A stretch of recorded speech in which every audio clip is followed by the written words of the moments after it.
Siaya kokalo kuom migawo mar thieth oyudo masinde manengo giromo $34 magiyango kod nono tuo mar kahera.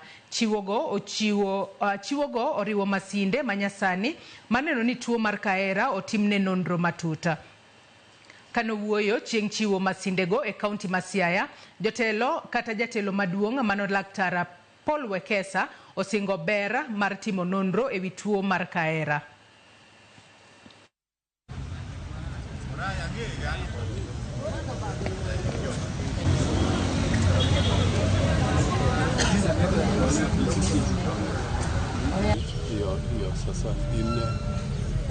The partnership has now enabled us to get equipment and tools for screening and diagnosis.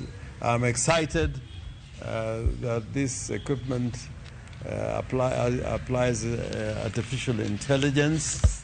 The donation, I'm told, the equipment is worth 34 million. Can you clap kidogo here?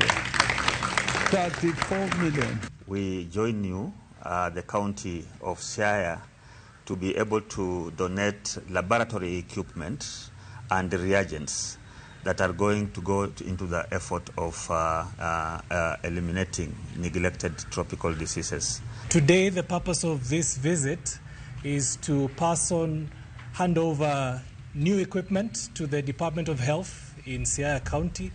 This will support with the screening and diagnosis of tuberculosis. Tuberculosis, as you know, Siaya is a high-burden county for tuberculosis. We are donating 2 additional digital chest X-ray machines that are portable, that are powered by artificial intelligence to help improve screening and diagnosis.